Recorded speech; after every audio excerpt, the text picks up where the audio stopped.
kuna wakati wa kupata malezi ya wazazi, kuna wakati wa wanafunzi kwenda shuleni, kuna wakati wa kufanya kazi au kutafuta maisha.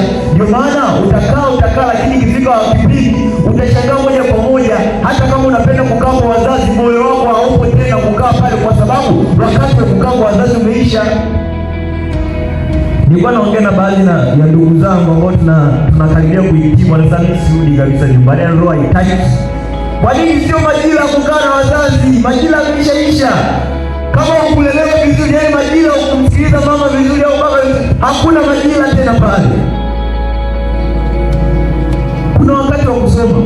Ukimwona leo mzee ana miaka 60 alafu anasema ndio anataka aanze kutafuta elimu, inaweza ikawa sahihi, lakini dunia inaweza ikaanza kumshangaa, kwa sababu sio majira, sio wakati ule.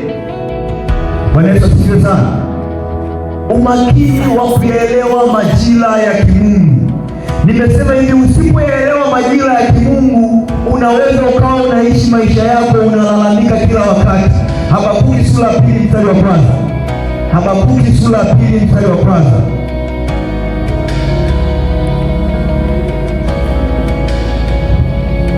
Habakuki sura ya 2 mstari wa kwanza. Neno la Mungu linasema, mimi nitasimama katika zamu yangu, nitajiweka juu ya mnara, nitaangalia nione atakayoniambia na jinsi nitakavyojibu kwa habari ya kulalamika kwangu.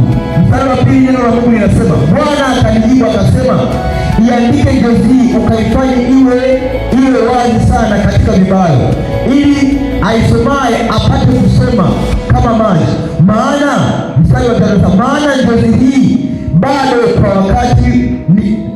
ni kwa wakati ulioamriwa, inafanya haraka ili kufikia mwisho wake, wala haitasema uongo. Ijapo kawia, ingoje, kwa kuwa haina budi kuja, haitakawia. Mstari wa kwanza anaanza kusema hivi, mimi nitasimama katika zamu yangu. Anasema nitajiweka juu ya mnara. Anaelezea huyu mtu muombaji, anasema nitajiweka katika mnara, anasema nitaangalia ili nione atakayoniambia Bwana kwa habari ya kulalamika, kwa habari ya kulalamika kwangu. Kuna vitu hapa Habakuki alikuwa analalamika. Hapa mbele anasema Bwana akanijibu akaniambia, hiyo njozi unayo, lakini sio kwa wakati huu. Anasema ni kwa wakati ulioamriwa. Ni kweli na kitu, lakini sio kwa wakati huu. Bwana Yesu asifiwe sana. Bwana Yesu asifiwe sana. Ni kweli una kitu kabisa, lakini anasema sio kwa wakati huu, ni kwa wakati ulioamriwa. Anasema itakuja tu, ijapo kawia, ingoje, maana haina budi, itakuja. Bwana Yesu asifiwe. Haya ni maneno ya Mungu anaongea na Habakuki. Haya ni maneno ya Mungu anamwambia Habakuki. Anakwambia mgeni itakuja, itafika tu. Habakuki alikuwa analalamika. Mungu anamwambia ijapo kawia, ingoje. Usipojua majira ya kimungu, nimesema unaweza ukakaa wakati wote unalalamika.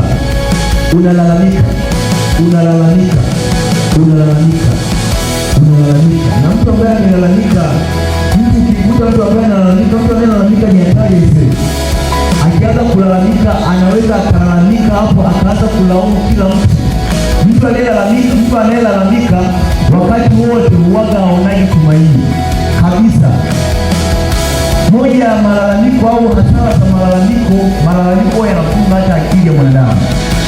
Mfuatilie mtu ambaye analalamika. Mfuatilie kwa mfano mtu ambaye analalamika amechaguliwa au amechagua kozi ambayo yeye hataki kuisoma, kuitaka, alafu yupo tu anaisoma pale. Utashangaa muda wote analalamika tu, mimi hapa nimeshakanyaga, nimeshapotea. Yaani anaona hakuna chochote, yaani kwamba hakuna matumaini, yaani hakuna chochote ambacho kinaweza kikafanyika maisha yake yakawa vizuri. Lalamika, anaamka asubuhi akaanza atalalamikia wale anaokaa nao. Akimaliza kama mfanyakazi, akifika ofisini atawalalamikia wale anaofanya nao kazi. Akitoka hapo kama hajaajiriwa au mambo ya serikali, atailalamikia serikali. Akimaliza hapo, akiona hakuna kulalamika, ataanza kulalamika mpaka analalamikia hata hali ya hewa. Hali ya hewa yenyewe hii bwana, pita tuna yenyewe. Analalamika, akili yake imefungika. Na watu wengi ambao wanalalamika, utafiti wa kidaktari au wa kitaalamu unasemekana mtu yote ambaye muda wote waga analalamika, wako utashangaa kama muda wote ni mgonjwa. Ni mgonjwa, ni mgonjwa dhaifu, mwili hauna nguvu. Kwa sababu analalamika mzima, lakini yale malalamiko yametengeneza ugonjwa. Shangaa muda wote hana furaha. Hana furaha mpaka unashangaa hivi vipi? Mbona kila muda kulalamika? Bila kujua kwamba kulalamika hakujawahi kubadilisha maisha ya mtu, bila kujua kulalamika hakujawahi kubadilisha mambo. Bwana Yesu asifiwe sana. Kwa hiyo usipotambua majira ya kimungu ni rahisi sana kulalamika.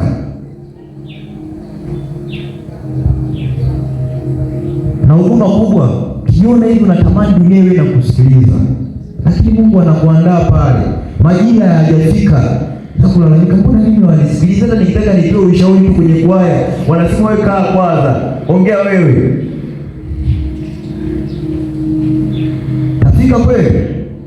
Tulia. Kama una kitu tu, amini. Kama umeona yapo majira yake sahihi. Endelea kuwa mnyenyekevu. Endelea kumwomba Mungu. Simama katika zamu yako. Wewe si mwimbaji, umeshaona kabisa kuna sehemu ninaelekea. Macho yako tayari yameshaona kwamba kuna somewhere ninaelekea. Mtu yote asikuvunje moyo, hata kama anakuvunja moyo. Bwana Yesu, sio, umenielewa? Mtu yoyote asikuvunje moyo